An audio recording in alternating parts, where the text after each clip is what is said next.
Magnético, atractivo, telúrico, atrayente, fantástico, extraordinario, bello, impresionante. Son algunos de los adjetivos con los que nos referimos a un espacio que va desde el faro de Cabo de Gata hasta el charco de la Rambla Morales.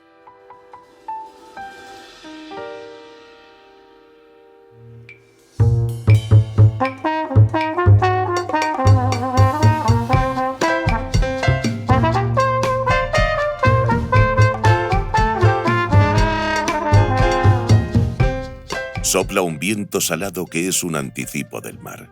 El paisaje se agosta de nuevo. Aparece San Miguel de Cabo de Gata. La imagen de África se impone otra vez al viajero. Las casas son rectangulares, blancas, semejan casi fortines.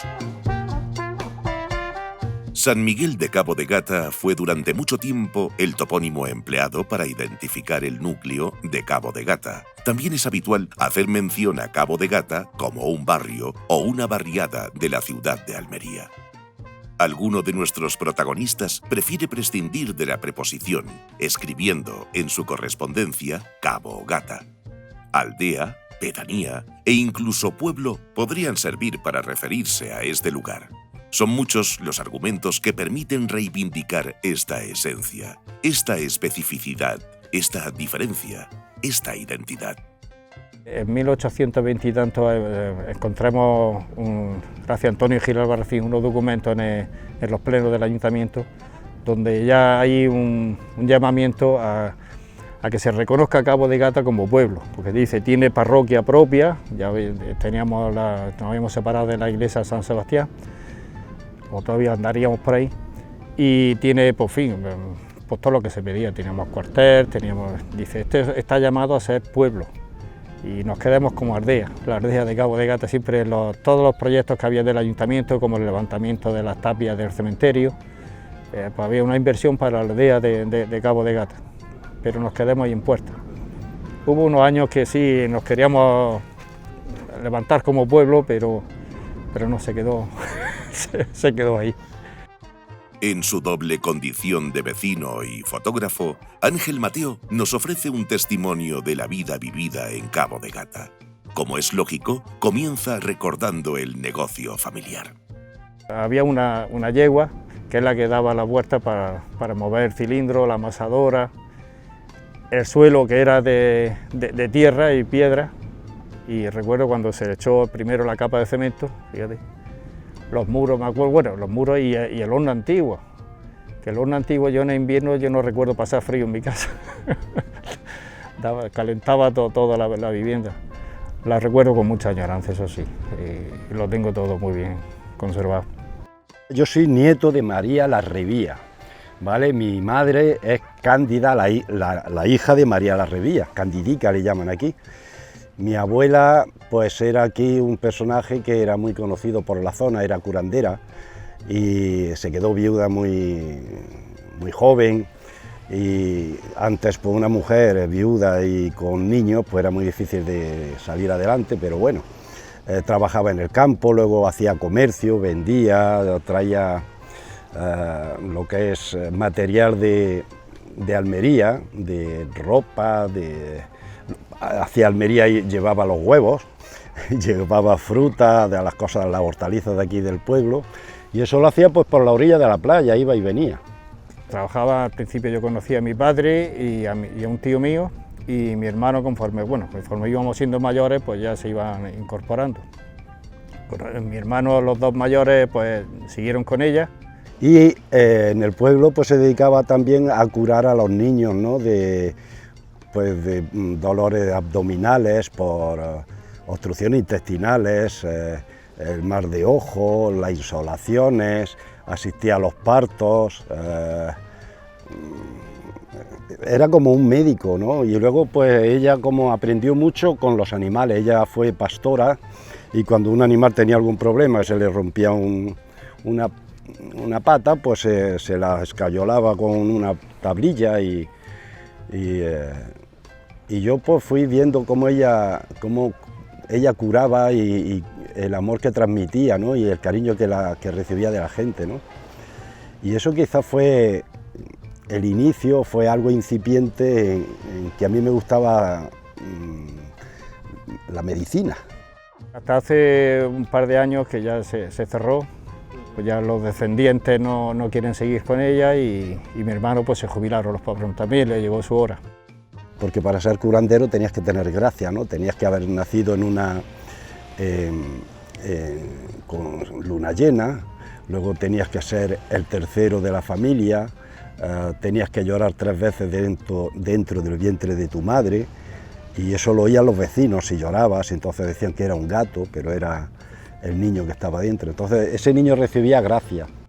Se empieza como una afición fotografiándolo a tu hijo, después a los sobrinos, que si los amigos, oye mira que esto, luego sin darte cuenta empieza a hacerle los bautizos de los niños que te llevan, oye mira que va a dar una fotico. Pues. Y ahí empieza, cuando vienes a darte cuenta ya estás metido en el mundo profesional sin apenas haber ido a una escuela, simplemente para que ir cogiendo nociones. Sí vas teniendo después contacto con fotógrafos, te vas fijando en cosillas que te vas llamando la atención. Y cuando vienes a darte cuenta, pues estás en el mundo profesional y dices, bueno, ¿cómo he llegado hasta aquí? Pero en fin, ahí sigue y ahora con esto de la digitalización, pues la verdad es que es un abanico tan amplio que no terminas nunca de aprender. Siempre te crees, oh, ya lo sé todo, ya lo domino, y te das cuenta, madre mía, si no sé nada todavía. Pero en fin, esto de quieras que no, pues también da una vidilla y un ánimo para seguir haciendo proyectos y todas esas cosillas. El guerrero del antifaz, el capitán Trueno, Jabato. Mi internet yo recuerdo de pequeño que eran los tebeos, era una cantidad de tebeos de leer, un poco de soñar también a través de los tebeos lo que había fuera, en otros países, en la India, o en China, en Japón. Muchas veces las bodas, cuando es los pueblos estos, te llamaba la atención ese, ¡es retratista! Yo terminaba las clases del colegio y cuando pues lo mismo los otros niños pues iban a jugar a la calle, a jugar a las bolas, y a mí pues mi madre me decía, oye, Joaquinico, que tienes que llevarle la comida al papá, ¿no? Entonces pues tenía que irme a lo que se llama a los rubiales, pues con la comida, o bien por las tardes cuando terminaba, pues iba a ayudar a lo que era sobre todo a regar, luego en la recolección igualmente, a coger tomates, a sacar las sandías. Cosa curiosa, cuando empiezas la fotografía no le das valor a lo que tiene aquí. Ahora te acuerdas que entre los años 70, 60, que como estaban aquellas calles, las puertas de las casas como eran. Una foto que hice en un acto que hay aquí muy típico, lo que le llaman los huertecicos, pues había un cura, el padre Jorge, que le decíamos, yo era, bueno, tendría pues, sí, 14 o 15 añillos tendría. Y este hombre lo admiraba porque era muy humano. Y le hice la foto en ese momento en el huertecico, envuelto así entre todo el público. Y me llamó la atención porque en ese momento que yo le hice la foto, él me miró y me sonrió con una sonrisa que tenía muy humana y muy sencilla. Don Mariano, que tenía bueno, pues entonces no conocíamos eso, un afán por crear una asociación de vecinos y pues bueno, de reunir a la juventud. Recuerdo que bueno, cuando no se estilaba mucho, porque un cassette nos reunía y claro, nos hacía mucha gracia eso, nos grababa y nos sentíamos después en el cassette y date cuenta qué cosa más sencilla, nos reíamos de sentirnos bueno, decían que era nuestra voz porque ninguno se reconocía su voz. Y me puso ahí bueno, hizo un club social donde nos reuníamos toda la juventud y sí, hizo una buena labor. Cada uno hizo lo suyo, de los que han pasado, ¿no? Pero en fin. Mi hermana desde pequeña, desde los 12, 14 años ya estaba cosiendo, era profesora de bordado aquí en el pueblo para otros niños. Ella no quiso estudiar, pero ayudaba mucho en casa y nos ayudó mucho a mi hermano y a mí igualmente, ¿no? De don Manuel, practicante, ¿quién no se acuerda? Bueno, de mi generación, de esta última ya, pobre, digo, no. Que hace poco que encontré, me hice de una foto donde se veía él y digo, contra, este era don Manuel, ya no me acordaba de su cara. Y bueno, también como teníamos una comadrona, una mujer que, fíjate, que ayudaba a los partos aquí en Cabo de Gata, la tía Nica, que no cobraba ni nada de eso, y es lamentable que no se le ponga una calle o una plaza a este tipo de personas que han servido a la comunidad sin interés económico ni nada, simplemente por decir, pues bueno, voy a ayudarle a mi vecina, voy a ayudarle a aquella mujer, que pues aquí todos los de mi edad, por ejemplo, y un poquito menores, pues hemos sido asistidos por esta mujer. O sea, la primera mano humana que nos ha tocado era ella. Y a veces pues sentimos nostalgia por estas personas porque dice, deberíamos de hacerle algún homenaje, alguna calle, alguna plaza. Bueno, pero en fin, nos lo llevamos en nuestro interior. Vino don Ramón, que todavía sigue viviendo, el que también, bueno, ese vino de maestro y se quedó aquí en el Cabo Gata, y aquí ha tenido su hijo y, bueno, y es un cabogatero más. Don Pedro era bastante severo, ¿no? Viéndolo ahora con la distancia, pues recuerdo que llevaba primero una tablita para el castigo, y luego era una vara tipo pijotoro, de estas que se doblan así, que cuando das un azote pues se oye el silbido hasta que toca la piel. Don Pedro y doña Encarna empezaron, doña Encarna, que era la mujer de don Manuel, practicante, y don Pedro, pues date cuenta, es que fue mi inicio ahí. En el mismo barrio teníamos las calles adelante y las calles atrás. Es curioso, cuando íbamos a jugar fútbol, pues era el equipo de las calles adelante con las calles atrás, y parecíamos, pero bueno, son cosas que pasaban, pero son años muy bonitos, que no se ven ya en ningún sitio. Pues bueno, quizás tú lo has vivido también, si has vivido en algún pueblo, de eso de salir por la mañana descalzo incluso, porque en verano salíamos descalzos y volvés cuando te daba hambre, tenías que no preguntaba nadie por ti, ni había ningún miedo.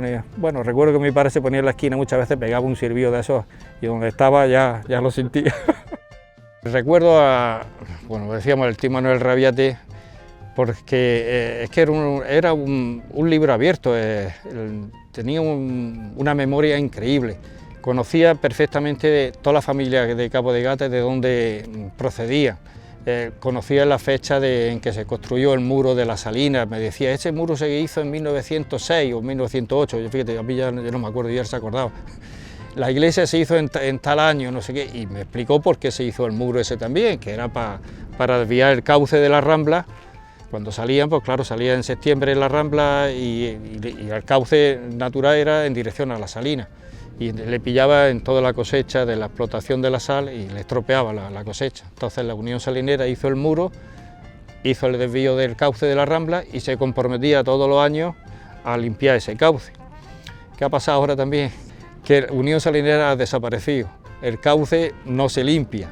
Han venido las primeras, bueno, las lluvias que han venido, las danas que han venido, y ha hecho de estragos porque el agua no ha encontrado su salida.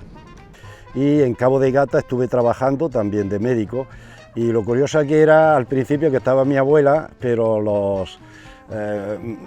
los pacientes que venían a verme a la consulta, yo era recién novato, un médico novato, recién salido de la universidad, y iban a ver a mi abuela para preguntarle si estaba bien o no estaba bien lo que yo le había recetado para el dolor de barriga o el dolor de un brazo, y pues porque mi abuela tenía mucha fama de ser muy buena curandera aquí entonces tenía mucha confianza con ella. Coincidimos varias veces cuando íbamos a Fotoprisma a revelar carretes. Él llegaba allí y empezaba, que yo algunas veces le veía las fotos y digo, ¿y qué foto ha hecho aquí este hombre? Lo hacía con recortes, me llamó la atención. Y después te das cuenta de que, pues sí, es que llevaba su sentido Manuel Fernández. Si vemos lo que hizo Pérez Equier en La Chanca en esos años, que a mí me pilla en esos años y no se me ocurre hacerla. Y hoy te das cuenta del valor que tiene esa fotografía, pues, y te das cuenta de que esto es una gran fotografía y como un hombre con una visión hacia el futuro que es increíble. primer libro que compro de fotografía digital, pues este, José María Mellado, que yo no lo conozco, bueno, no lo conocía, ahora sí lo conozco. Y empiezo a ver las páginas y veo el sofá en medio de donde estaba, de una zona agrietada, pues bueno, un suelo que había estado mojado y se seca, ya sabes tú cómo se pone agrietado, ¿no? Y escucha, he pasado un porrón de veces por el lado de ese sofá y no se me ha ocurrido jamás hacer una fotografía y fíjate, son cosas que pasamos, no le damos importancia y después tiene su vista, pero claro, hay que ser maestro para esas cosas. Decía Juan Goytisolo que uno puede tener ante un paisaje la misma reacción que la que tiene ante una persona, algo tan bello y simple como el hecho de enamorarse. Que le gustaba el acento de este lugar y que por ello hay un determinado tipo de personas que podría estar horas escuchándolas, independientemente de lo que dijeran. Y a mí me decía mi abuela, tú has recibido la gracia.